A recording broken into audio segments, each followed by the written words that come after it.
Hello. I will request the ladies to come in and then we can start.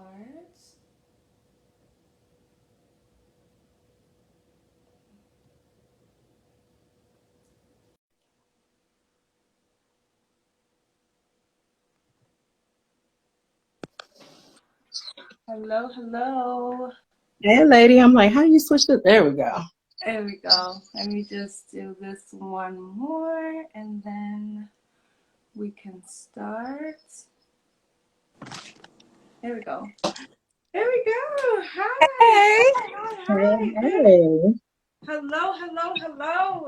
So we'll get past the introductions and then we'll just kind of start.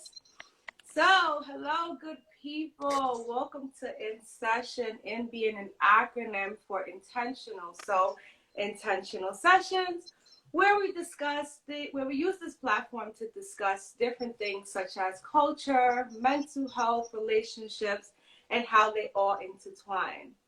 My name is Raquel Simmons. I am a pre-licensed marriage and family therapist, and I am accompanied here by two beautiful queens by the name of Rebecca Richard and Stacy McCall Martin. So thank you, ladies. Thank you for coming. Thank you for joining me on this conversation. For sure. How you guys feeling? How you ladies feeling? Good. Yeah, I'm excited I to be here. I had to tell Raquel I was nervous because I don't do lives, but she convinced me to get out my comfort zone, so I'm here today. Yeah. Yes. So Yay. nice to meet you both. Yes, it's nice to meet you also. So, thank you. I am going to ask you both to introduce yourself. And within the introductions, I'm going to ask you both to state your name so that everyone can know who's who. Also, where you're from, and a little bit about yourself. However, about like kind of what you do, or whatever you feel comfortable with sharing. So Rebecca, Okay. we'll go with Rebecca first because I'm actually looking straight at her. So Rebecca, you can go first. Okay. Well, my name is Rebecca. I am currently a job developer full-time, part-time working on my brand, Black and Bomb. Black and Bomb is basically a website where I highlight Black and brown creatives. Anything that you do, whatever you put in your work, whether it's your business, music, fashion, style, anything, I highlight that on my website. So stay tuned. I am rebranding as we speak. Okay, love that. Hmm? Stacy. And so I'm Stacy McCall Martin. I'm a licensed marriage and family therapist, licensed in the state of California, and I also offer lifestyle coaching available worldwide. I am passionate about serving Black women who are journeying to cultivate a life that gives love and a love that gives life. So primarily relationship issues, self-identity, confidence, difficulty walking into abundance, and diagnostically depression, anxiety, and ADHD. Oh, I need a session. I love that. And I just want to highlight the fact that Miss Stacy is from Cali. So we have New York Yes, meets Cali in the building. And I love it. So thank you, ladies, for coming. for So sure. we are here for the infamous question that I have placed on my platform, and I will state it. So the question is it ideal to work on yourself while in a relationship, or should you enter the relationship at the healed version of yourself? Are we ever really healed? So I'm gonna give a little background on where I got this question because in my brain it just goes. But a little transparent moment. A lot of my questions are based on my real life experiences, whether they come from me personally or I don't know. I've seen something around, whether that's like social media or having a conversation with one of my peers. And so a little bit of a background on the question is, well, for me, a lot of my experiences, and a little transparent moment, I've been in relationships since before I was supposed to probably be dating. Like, probably like, a little 15, we're not going to backdate it that much. But I've learned a lot, and a lot of my life has been placed in relationships. And so, with that being said, this question came to mind because I feel like who I am is because of the relationships that I've been in. And who I am has a lot to do with who I am today, has a lot to do with the growth that, I've gained throughout all of my relationships. Whether that has been learning experiences, whether I want to say, you know what, I messed up here, or you know what, I'm never doing that again, or even saying, you know what, I placed my past trauma from my previous relationship onto this new one, and here's how it showed up, and here's how I could move forward from that. So that was a little background. So before we actually answer the question, I kind of just want to know your reactions to the question as a whole. So just your reactions to when you heard the question, or when you read the question, because I didn't say it to you guys. But when you read the question on your own, what came to mind? Whether that was like a personal experience, or like, I don't know, something that kind of sparked something, or what even made you respond to the question. So we can go with Stacy first. Okay. So when I first read the question, I'm like, absolutely, I'm responding to this. I was like typing it out, trying to get it out fast because, like I mentioned, I'm so passionate about serving Black women, and a lot of what gets talked about is relationship. And we have this idea that we need to work on ourselves and be healed and whole and healthy so that when I get in relationship, this doesn't happen again. And I would love that for all of us, right? I'd be out of a job, but I mean, culture chiller, whatever, right? But that's not reality though. The reality, I believe, is that we can work on ourselves to an extent, individually or alone, but there are parts of relationship that cannot be addressed until you're in relationship. It can't be addressed and can be worked on until you're in a relationship. Okay, so Rebecca, I'm gonna ask you. Thank you so much, and I definitely want to come back, Stacey, to certain things that you stated. But Rebecca, what actually came to mind when you heard this? When you read this question? I immediately thought about myself. I immediately thought about myself and how much I can relate to that question, because that's something that I'm working on constantly, healing past experience, just trauma, and then bringing that into my relationship that I've been in for 8 years. So it's honestly something that I'm working on every single day. So I definitely do it. So that's why I was for it.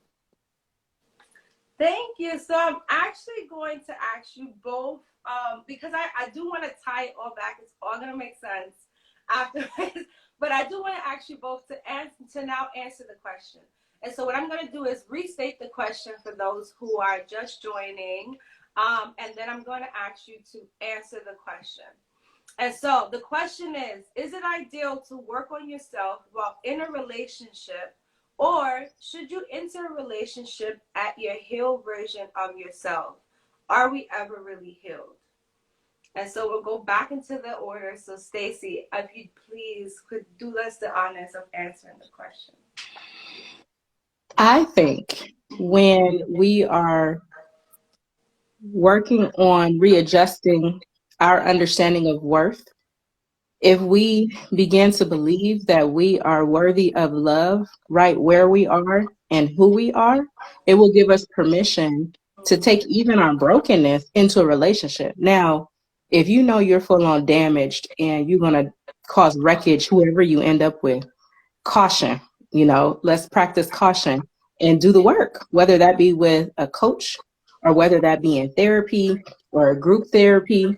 But I do think it's important that when you identify that there are specific things that get in the way of how you show up in a relationship, work on those things to an extent, but understand the real work happens when you're in relationship.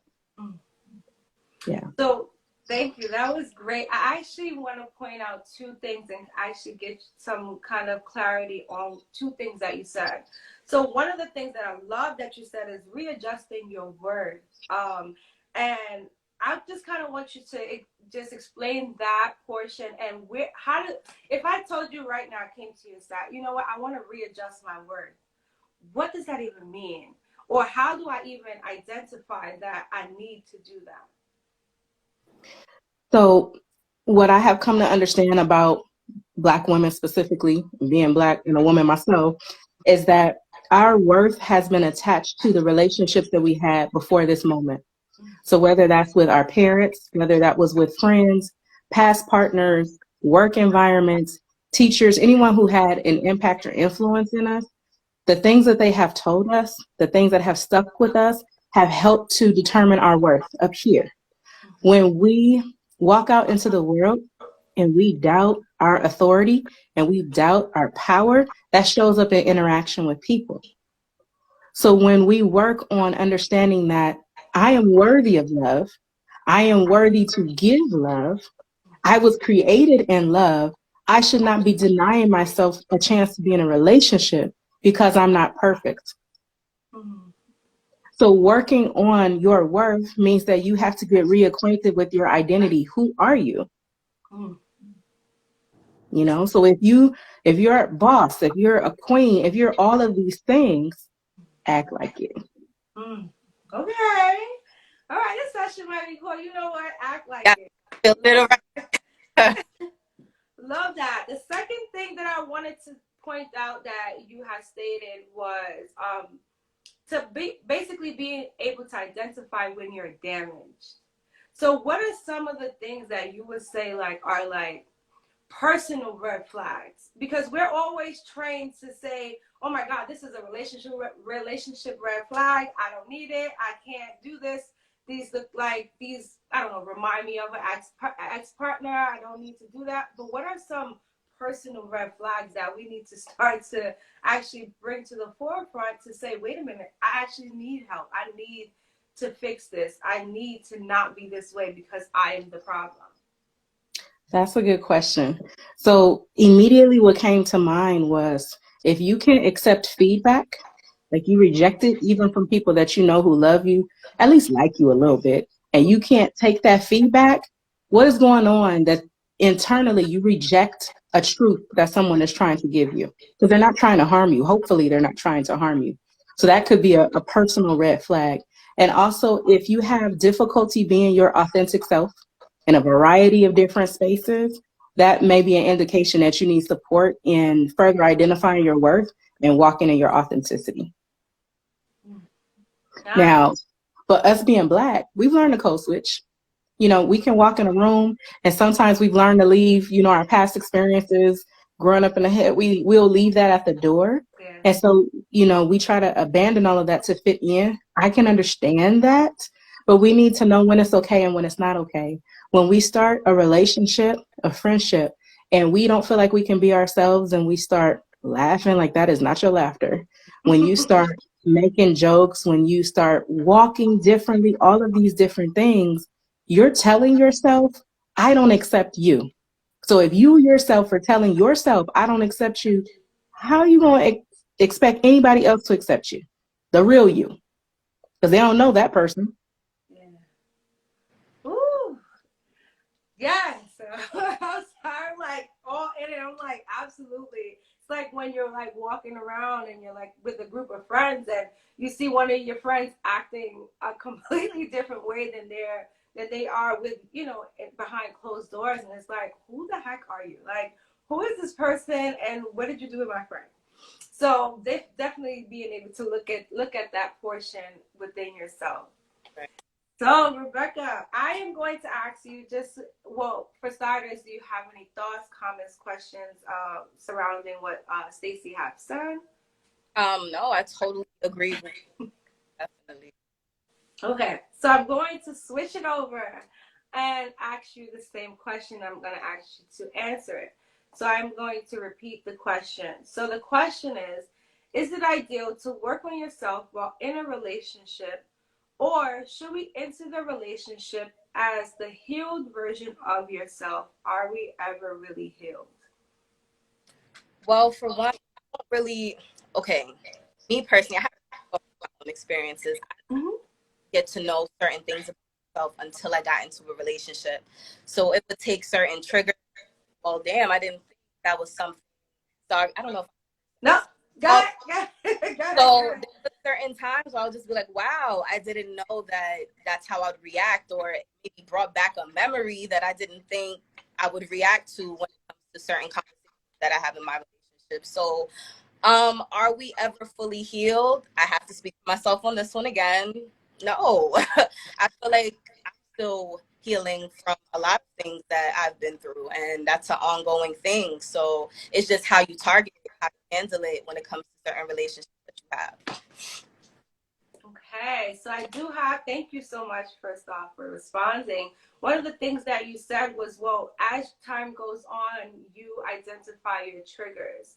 Do you feel like when you are identifying your triggers, are those always coming from you, or do you feel like those sometimes your partner brings those out? Like, hey, I don't know what's going on, but I see you're reacting this way because of this. Like, do you feel like you're always able to identify those, or do you feel like the help of your partner is needed in order for you to then say, okay, wait a minute, maybe you're right? I feel like it's both. Because, okay, what was the first one you said? I identified that trigger. So I know this has bothered me before. So I know once I see it, I'm just like, okay, I see a I cannot, I know what this does to me, so I'm gonna just bring it out right then and there. And then sometimes, yes, we're in an argument, and he may say something that really bothered me, and I'm like, well, I'm that answer that really triggered me. So yeah, I feel like it's both. Nice. Are we ever really healed? That I definitely want to take some time to really dive into that, and on two different aspects. So, Stacey, I hope you're ready. I'm going to pick your brain. Yes, pick her brain, because I'm here. And so I'm going to, Rebecca, I am going to come back to you, but Stacey, I do want to ask you, as just like a woman, as just Stacey, but also as Stacey, the licensed marriage and family therapist.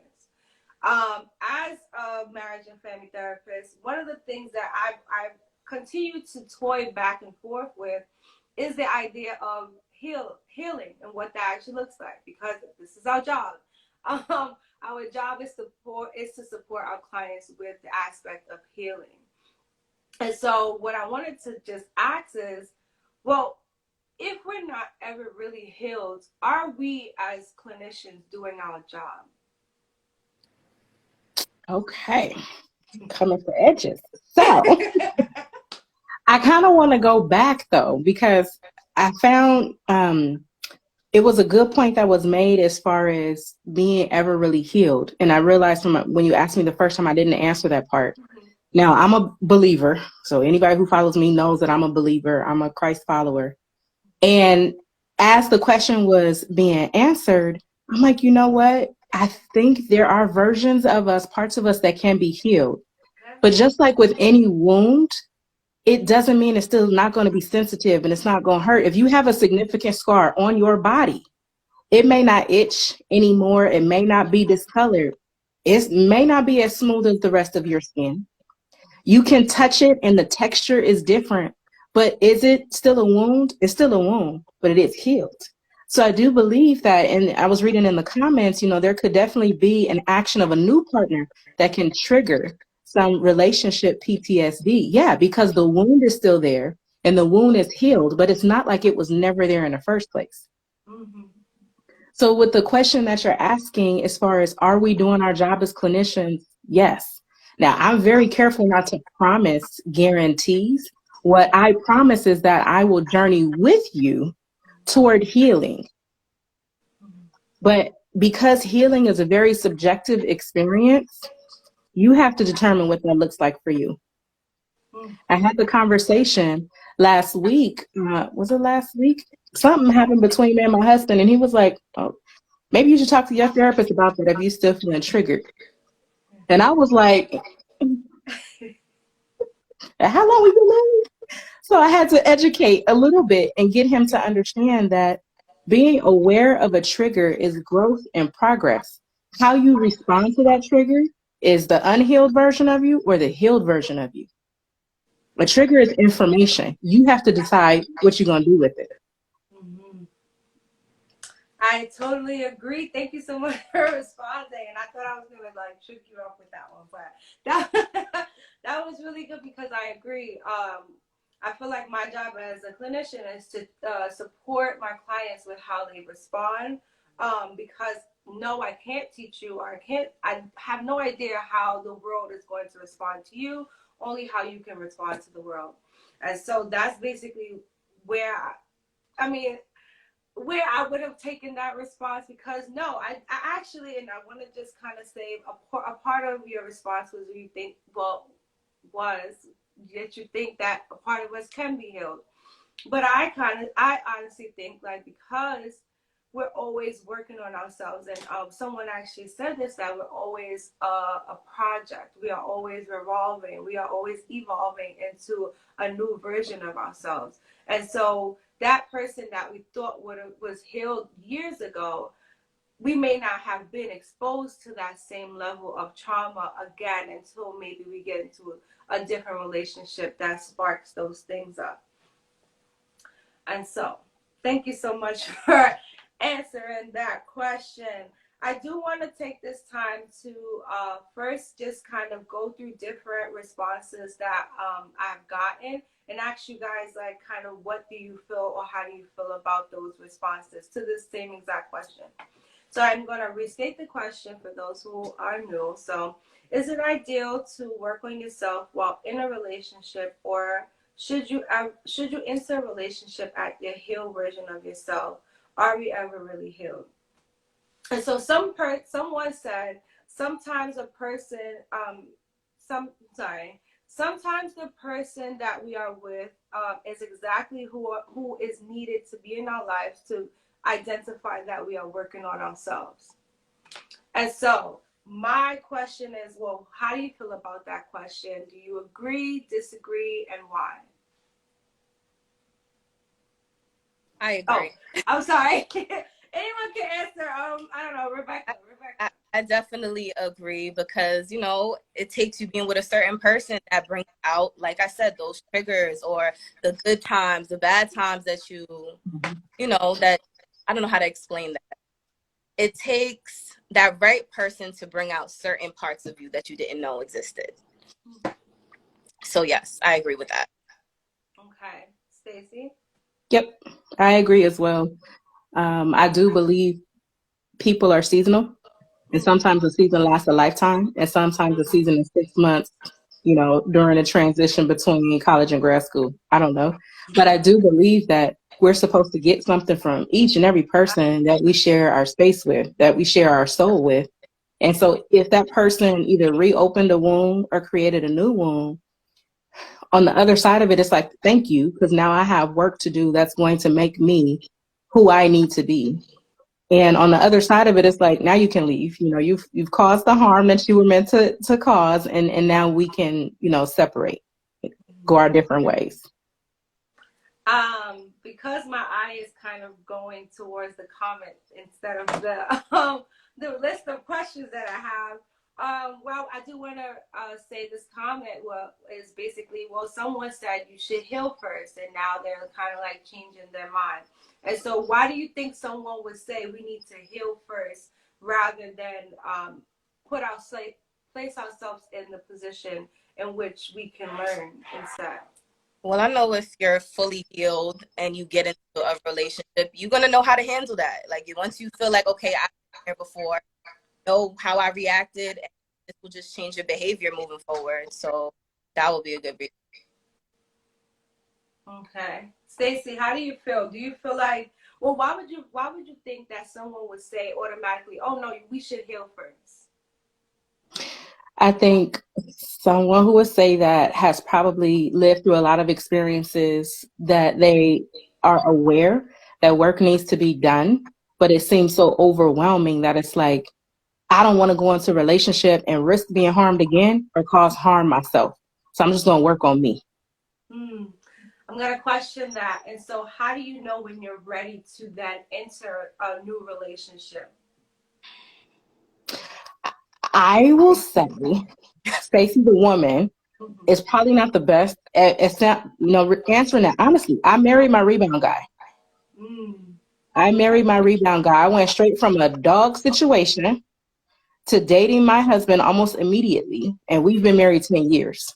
Ooh, Now, okay. has it been easy? Absolutely not. My husband has easily been the one who has helped me heal and has broken me at the same time because that's love. But there's also growth there too. So I don't know if I'm the best one to answer that, but I'm gonna give you the honest answer because that's just what I do. That's what we need. The honesty. Come on, let's get into it. Definitely. Okay, so I'm going to keep I'm moving down. curious though. I'm curious about Rebecca. Do you have a different response as far as like how do you know when you're ready to be in a relationship, or how do you know when you're healed enough? Whew, girl, listen. Like I said, I feel like, okay, so my mother passed away back in like 2014. I got with my fiance the year after. So immediately I brought in my trauma in that relationship. I brought in my abandonment issues because it wasn't just the passing of my mother, it's after that too, whatever was going on with my family. So I definitely brought that into my relationship. So it's kind of hard to say, like, if you're fully healed, just get into it. Sometimes you just flow with things. And I'm somebody who flows with things. And I'm just like, you know what? Let me see where it goes. And 8 years later, I'm still with my man. So I guess it's going somewhere. But, you know, it's an everyday process. It's something that I'm working on every single day. So I say just flow with it. I mean, if you feel like it's to the point where it's not for you, then you should stop yourself and say, listen, I'm going to get myself out of this situation and work on myself. And I think too, to follow up with that, Rebecca, is that sometimes people have learned to mistrust their instinct. Right. So they can't tell when a relationship is no longer healthy. And so Right. they'll stay because they're used to getting breadcrumbs until they think they can fill up on breadcrumbs, not realizing that there's a whole meal waiting in your next chapter when you're brave enough to stop trying to feast on breadcrumbs. Mm-hmm. It's the patterns too. And then when you Exactly. get current patterns, that's when you should know, like, okay, this isn't really working out for me. Not what it's doing to me. So maybe I need to find exit strategy. Yeah, I agree. I'm going to actually answer this. This is like completely off like script, but I'm gonna actually answer this question as well. Because I am a single woman and I am among someone who is married and someone who is preparing to get married, and I feel like, in a way, this kind of, I don't know. I feel like I'm in a space where I am healing. I feel like I have been, well, I have been, not feel, but I have been in previous relationships that I kind of used to.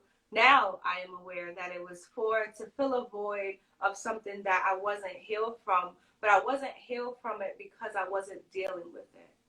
I wasn't dealing with it because, well, I didn't want to. But I also didn't actually know that I needed to. And I didn't know that I needed to heal from something until I got into a next situation, because I was able to say, oh, wait a minute.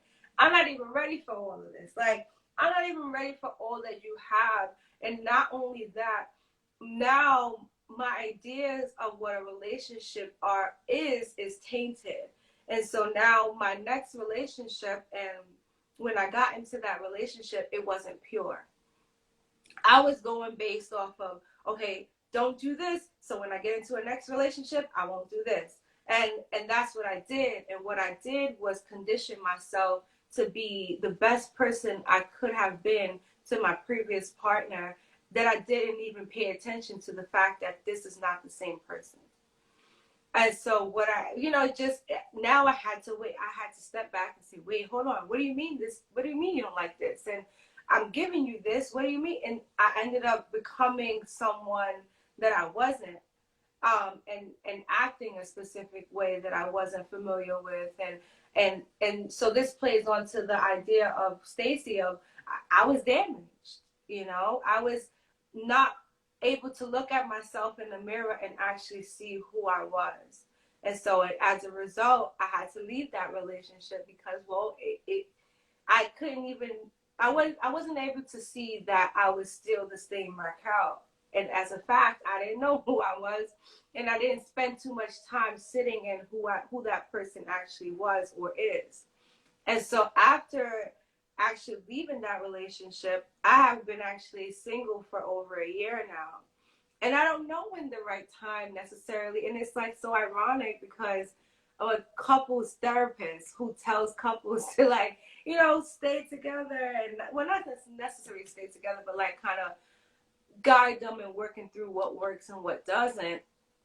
But Raquel as a person is just like, oh no, I'm gonna stay single for a little bit longer because, you know, I'm still healing. And so what, and this is kind of me jumping around, but what advice would you, both ladies, what would you give to someone who is in trying to still figure out, like, is it necessary to even get into another relationship after you've been identifying those level of triggers and trauma, or even what kept you going after you realize that you're still triggered by this but you're still in a relationship?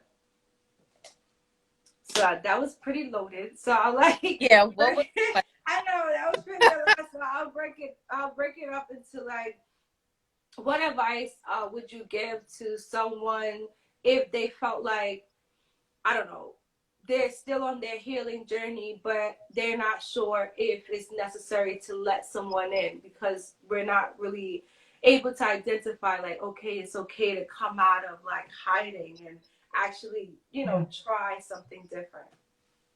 Well, one thing that works for me is talking about it. You can just be that person's friend and talk about what you've been going through in your past relationships. I don't know. It feels better for me to just have to talk about it, put it out there so you know that, okay, this is a sign of me healing. I can talk about it and I can be transparent about it with this person. You don't have to be in a relationship with them yet, but that can be a start. And they don't know if they're ready for that step too. So I say just be transparent and start off as a friend. Okay, Stacey. So this is where I really recommend, if I give prescriptions, this is really where I prescribe falling in love with yourself. So if you've decided that, you know what, I don't think it would be fair for anybody else right now for me to be in a romantic relationship, I'm going to get reacquainted with who I am, and I'm going to spend time loving on me. Because the person that you are now, February 2023, may be different than who you were in June 2019.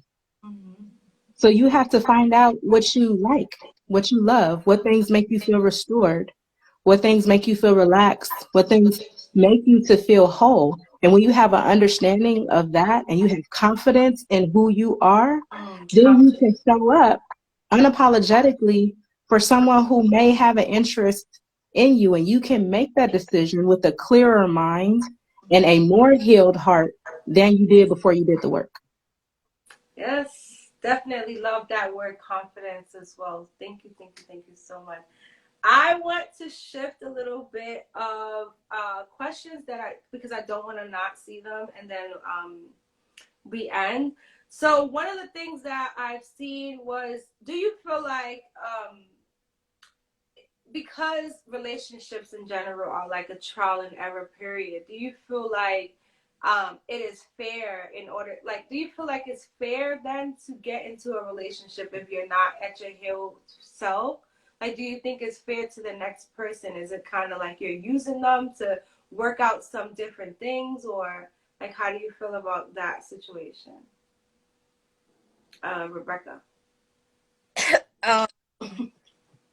I definitely don't think it's fair. Definitely bring your drama into a relationship. It's very selfish to me, but I feel like if that person is willing to work with you too, then I feel like you got something going. That's just me. But yeah, I do feel like it's kind of bringing that type of energy to a relationship. I mean, you have to be somewhat aware of yourself. Don't just go there cold turkey and say, hey, I got issues. Yeah. Oh, could you imagine? No. You know what? Some folks are very honest and upfront that way. It could be a red flag. I do see, you know, a question in the comments like, does what we're talking about, does this apply to men as well? Absolutely. The responsibility is on whoever is deciding to date or to be in a relationship.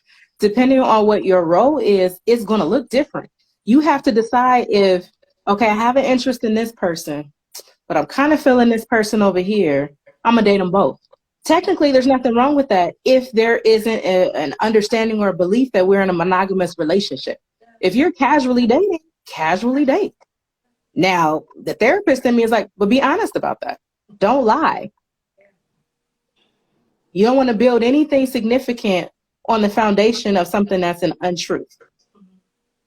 You know, so it being fair of knowing that you are not whole or healthy or, you know, completely healed and going into a relationship, is it fair? I don't know. I'm going to say no, but I will say even unhealed people are worthy of love. Absolutely. Sometimes those friendships meet that need. And sometimes someone who is broken and showing up in their brokenness can find someone who is willing to journey with them. The careful thing that you have to consider is that you don't want to rescue that person, because then a complex is then established and it's like, now what are we doing? You know? So unhealed people are worthy of love too. So you just have to be very upfront with what your needs are. And sometimes it's hard to arrive at what I need unless I've done the work. Yeah. Definitely want to touch on the rescue word, because I feel like that's especially in this day and age where we find someone who needs fixing. You know, we gravitate towards that person who needs that level of support, but then we end up giving them everything. And so being able to be on the receiving end of being able to identify, wait a minute, this person needs a little bit more support than I can give, and being honest with yourself, because yes, we may come in with unhealed trauma and, you know, whatever problems we come in, but on the receiving end, being able to stand on your boundaries and being able to say, okay, wait, I am very clear on what's happening. I see what's going on, but being able to say, yes, I'm open to dealing with this, or no, this is too much. So what are your thoughts about that before we kind of move on? Rebecca, what do you think? I agree. Okay, so the other questions, I'm sorry, I'm kind of reading the comments as well. The other questions are we already kind of touched on, but being able to know when or how long it takes to then heal, or know how to sit with yourself. And I think that's part of the healing journey in its whole, is if you don't like you, who you want to like you. Like, if you can't be in still and be able to sit with yourself and be, you know, when nothing is around, when there's no distractions, where there's nothing, just you and your thoughts. And I feel like if that's way too much for you, and it just like you feel uncomfortable with you, I think that's when you should know, like, wait a minute, I need to sit back and get some help, or I need to figure out what it is about me that I don't like, because 9 times out of 10, whatever that is showing up in your relationships, which is why they possibly aren't as successful as they probably can be. So we are wrapping up here, but I just kind of want to know, what advice would you give to someone who was starting their like journey of trying to figure out what it is that they want out of a relationship? And what advice would you give to someone that has been, judging because you both ladies have been in a long-term relationship, what advice would you give to someone who identifies their triggers but doesn't know what to do next? So who wants to go first? I think embracing vulnerability can be a challenge, but I do think it's a necessary step in order for growth to happen. Vulnerability is best when it's done with someone you trust, and even me yourself, because I think a lot of us have learned to avoid feeling the discomfort of being frustrated, mad, sad, confused, and we try to distract ourselves from that emotion immediately. But what we miss then is the opportunity to get curious about what is happening here. And if we continually avoid it, we don't know how to work through it enough to be like, this is what I'm experiencing and this is what I need. How can I help myself, or how can I let someone in enough to let them help me? So being vulnerable requires even a level of understanding about yourself and a level of investment in yourself enough to get curious about what you may need. I definitely agree with that. Vulnerability is definitely key. And then once you realize what is it that's going on with you, find your resources, what works for you after that. So I agree with that. So what I'm hearing too is definitely find someone who you trust. I mean, you both have been in long-term relationships. So I'm gonna, I'm gonna just assume that, in that relationship, this is someone who you have been able to be your complete self, and express that level of vulnerability to then say, you know what, I do need help, or, maybe I do need to sit back and reflect. So do you feel like it is necessary? I'm trying to realize how to phrase this question, but to take that level of advice, or to feel comfortable enough within your relationship, you should always, I don't know. I'm trying to frame this to where it makes sense to receive that level of advice from your partner, or does it necessarily have to happen through your partner, or just like a network or a sisterhood or something? Mm-hmm. I can't really grasp. I hope you guys are But It can be any of those. exactly. Yeah. Exactly. I think all of the relationships that we have are practiced for our romantic relationships. Absolutely. So if we're surrounded by people who don't give the greatest advice, let's reassess that, Oof. but you should be able to trust the people that are giving you suggestions, making observations, bringing that to you. And if they have feedback, listen to it and don't immediately reject it. Now, Right. I also though think it's really important that not everybody is destined or purposed or called to be in a relationship. No. And I want to be careful in saying that, because I do think, just our gender, we're like, oh, we're supposed to be in a relationship. We're supposed to be married. We're supposed to procreate. And it's like, depending on what you believe, that's not the case. I don't want to limit, there may be people who are in a season of singleness and loving it.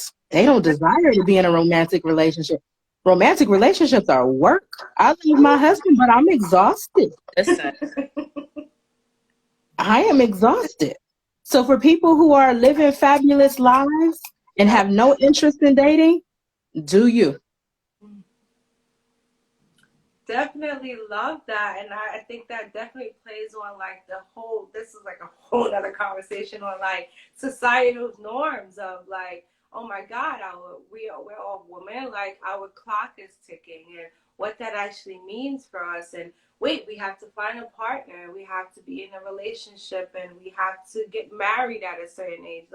All this societal pressures, but we are acting everybody in this world is actually in a relationship, which is not true. Right. So what about this is a whole another conversation, but I could just go on and on of what about the population who are not even confining to the norms of society? What about the population of the LGBTQ population, where we don't have this, they don't have the societal norms of, oh, get married and have children, and you know what I mean? Just a whole list of that. So that's a whole nother population that does not even fit into what societal's norms are actually supposed to look like, you know? So thank you. I'm just saying that because wow, that's a whole nother conversation, but it's definitely worth mentioning because it's very true. Yes, we are in a space where it's just yes, we are women, and now we have to figure out what's next, especially after a certain age, trying to figure out what this looks like. And oh my goodness, because there's no rule book to life, and I don't know what none of this is supposed to look like. I can just talk on experiences, but everyone doesn't necessarily fit in that bubble. And so thank you for even bringing that to light, because that is very true. So we are closing out. You ladies are awesome. Thank you to both Rebecca and Stacy. Before we went close out, where can people find you? Yeah, we can start with that. Kind of put your contact information, and I will definitely be posting this live on my feed, where I will have your information there anyway, but for live purposes, you guys can follow Black and Bomb for the culture. Stay tuned. And my personal is Ayo Bex. You can check that out too. Okay. Yeah, so obviously follow me here on Instagram. Make sure to visit the website, thefruitedlife.com. Come out with a book, workbook, all the exciting things. Some dropping this year and then some in, time to come. But yeah, definitely connect. Okay, look. I'm looking forward to my session with you, girl. Okay, look, it's giving connection. Right? It's I giving love connections. I love it. Tap in. a little bit more comfortable to be more transparent on this live today. So I do look forward to staying in touch. For sure. Yes. Thank you. Look at this. Okay, melanated queens. I'm always here for it. Anyway, sorry. But thank you for all who has decided to stop by and watch. And please, until next time, bye-bye. Peace. Bye.